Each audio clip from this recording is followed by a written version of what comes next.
पुरणाची पोळी केलं तर काय करायचं, तेच तेच भजे पापड खाऊन घरचे कंटाळून गेले आणि तुम्ही करूनही थकून गेलात. तर मग मी तुम्हाला सांगते, मस्तपैकी पहिल्या दिवशी हरभऱ्याची डाळ भिजू घालायची आणि अशी भरड भाजी करायची, तीही आईच्या पद्धतीनं. एक वेळेस करून तर द्या, मग बघचाल तुम्ही घरचे सगळे किती आवडीनं खातील. मस्तपैकी ही भरड भाजी कर्नाटक स्पेशल आहे, आमच्याकडे नक्की करतात पुरणपोळी केलं की. तुम्ही करून बघा आणि मग करायचं आहे तर मग शिकावं तर लागेल ना. मग शिकण्यासाठी एक लाईक नक्की करा आणि आईचा हा व्हिडिओ नक्की बघा. चला मग बघूया आईची ही भरड भाजी. नमस्कार, श्री स्वामी समर्थ. तर चला मग आज तुम्हाला आमच्या महाराष्ट्रामध्ये राहू द्या, कर्नाटकामध्ये राहू द्या, मराठी माणसांच्या घरामध्ये तुम्ही जशी पोळी केलं का भजी पापड करताना, आम्ही पण भजी पापड करतो, पण खूप पारंपरिक रेसिपी आहे ही. आणि आमच्या गावाकडं की नाही ही कोणा तर आमच्याकडं पोळीचं जेवण पूर्ण होतच नाही. तर ही आहे हरभऱ्याची डाळ, जी आईनं रात्री भिजू घातली होती आणि सकाळी आता इतकी मस्त भिजलेली आहे ना ही डाळ. फक्त ही बघा अशी मी बोटानं ही अशी घेतली आणि हे बघा नखानी अशी केली तर ही 2 तुकडे होत आहेत. तर इतकी छान झालेली आहे. आता आई ह्याचं काय करून दाखवते ते तुम्हाला सांगते. तुमच्याकडे ह्याला काय म्हणतात सांगा. आमच्याकडे तर मात्र हे पुढे पुढे काय म्हणतात ते सांगते, आताच नाही सांगणार तुम्हाला मी. पण ही आता वाटून घेऊया. ही डाळ मस्त जार घेतलेला आहे, आता वाटून घेऊया. मध्ये नाही चवीनुसार घालत आहे याच्यामध्ये. ही डाळ मध्ये मध्ये थोडंसं लसण, हिरवी मिरची, जिरे काही असेल ते टाकून घ्यायचं सगळं. कोथिंबीर असली तरी टाकून घ्या. कोणी असंचही ह्याला वाटून घेते. हां बघू शकता. आता हे आपण डाळही त्याच्यामध्ये टाकून वाटून घेऊया. आणि तुम्हाला मी सांगते, हे पहिल्याच्या पारंपरिक जमान्याचं म्हणल्यासारखं पारंपरिक लोकांचं आणि पारंपरिक रेसिपी आहे. आमच्या आजी त्यांची, मी म्हणेल ह्याला ढोकळा म्हणू शकता तुम्ही. आजी त्यांनी ह्याला ढोकळाच म्हणले असतील, तर आपण ह्याला काय म्हणूया आता आपण ठरवूया. आणि आमच्याकडे काय म्हणतात ते मी सांगते.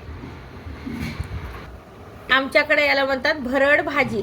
जास्त सरप्राईज ठेवજો करा म्हणून तुम्हाला सांगते. याला म्हणतात आमच्याकडे भरड भाजी म्हणतात.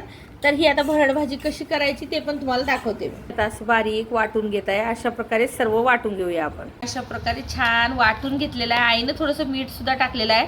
हे अशा प्रकारे वाटून घ्यायचं. आणि आता कुकरच्या डब्याला थोडंसं तेल लावून आई याच्यामध्ये वाफवून घेणार आहे. आता तिकडं पाणी ठेवलेलं आहे आदर. आणि आता ह्याला वाफवून घेऊया. पातळ करायची गरज नाही, इतकीच कन्सिस्टन्सी पाहिजे याची.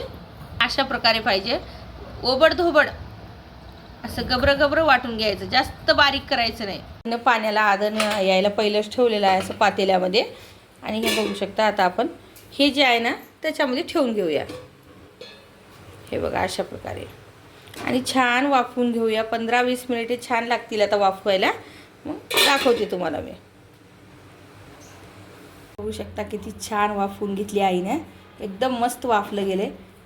आता आपण ह्याला छानपैकी असं मोकळं करून घेऊया. बघा किती छान मध्यपर्यंत शिजलं आहे, एकदम छान.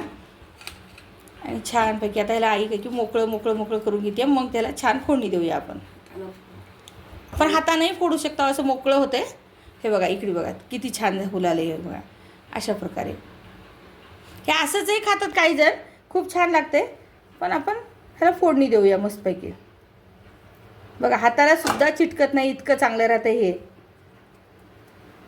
तर आईनं मस्तपैकी आपला भरडा छानपैकी वाफवून निघालेला आहे. तुम्हाला दाखवलेला आहे मी कशा प्रकारे काढून घेतलेला आहे. आता तेल तापलेलं आहे, मध्ये जिरा आणि मोहरी टाकून घ्यायचं. अशी मस्त फोडणी बसून घ्यायची. आणि हे बघा मस्त लसण टाकून घ्यायचं. असं तेल छान तापवायचं की मध्ये जिरा मोहरी टाकलं तर एकदम फुलली पाहिजे ती. आणि हे बघा लांबडा कांदा चिरून घेतलेला आहे. असा भरपूरसा, एकदा 2-4 कांदे चिरून घेतलेले आहेत. असे छोटे छोटे म्हणजे तर मध्यम आकाराचे होते. तर मीठ टाकायचं. कांदा छान भाजतो. इतका सुवास येत आहे ना. ही गावरान फोडणी आमच्या घरामध्ये अशीच फोडणी असते, एकदम कांदा लसणाची. हेच सुवास इतकं भारी वाटते, खूप छान लागते ही फोडणी. मला सांगू, ही पारंपरिक पद्धत आहे. गावाकडे की नाही जास्त काही मिळत नसते आणि जे मिळालं तेवढ्यामध्येच ते करतात. हे अशा प्रकारे कढीपत्ता, ताजा ताजा झाडाचा कढीपत्ता एकदम मस्त. हे बघा अशा प्रकारे छान कांदा भाजून घ्यायचा. घेऊया. मस्त कांदा भाजलेला आहे आपला. थोडीशी हिरवी मिरची सुद्धा टाकलेली आहे ना.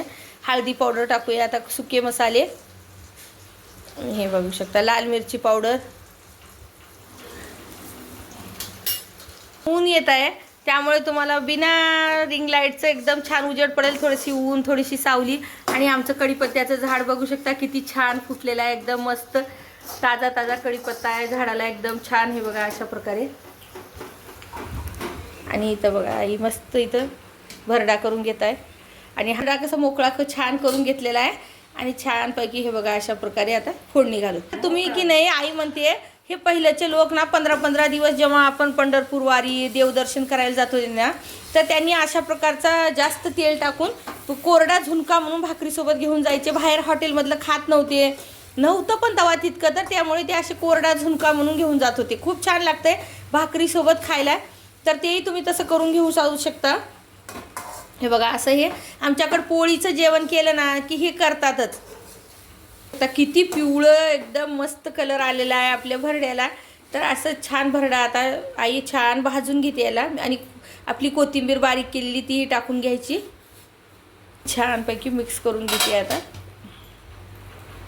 आपण तिथं वाफवून घेतलेलं असल्यामुळे ह्याला काही जास्त वाफवावं लागत नाही. खूप छान असं छान लागते याला. तुम्ही काय म्हणता मला ते सुद्धा नक्की सांगा कमेंट बॉक्समध्ये. लिंबाचा रस काढलेला आहे थोडासा मी आणि तोही टाकलेला आहे, एक अर्ध्या लिंबाचा रस. बघू शकता आपला भरडा किती मस्त एकदम छान झालेला आहे आणि तुम्हाला उन्हामुळे असा कलर दिसत असेल. हे बघा इतकं पिवळं झालेलं आहे. हे बघा बघू शकता किती छान पिवळं झालेलं आहे एकदम मस्त. असा भरडा गावाकडे इतक्या आवडीनं खातात की नाही. मस्त शिळी भाकरी ताजी भाकरी कशासोबतही. आणि जर समजा तुम्ही वरण भातही खात असाल तर वरण भातासोबत सोबतीला घ्या, इतकं भारी लागते की नाही. भाकरी चपाती रोटी कशासोबतही खा तुम्ही, खूप छान लागते हे. पोळीसोबत तर एक नंबर लागते. भात कटाची आमटी आणि भरडा तर कोणाला आवडते मग नक्की सांगा असा भरडा खायला. आपला साई मिक्स करून घेतलेला आहे काही बूड लागू नये म्हणून त्याला. आणि छानपैकी आता आपलं तयार झालेलं आहे. आपण ह्याला छानपैकी सर्व करूया. तर मग मस्तपैकी तुमचे सुद्धा मुलं आता छानपैकी उन्हाळ्याच्या सुट्ट्या लागत आहेत.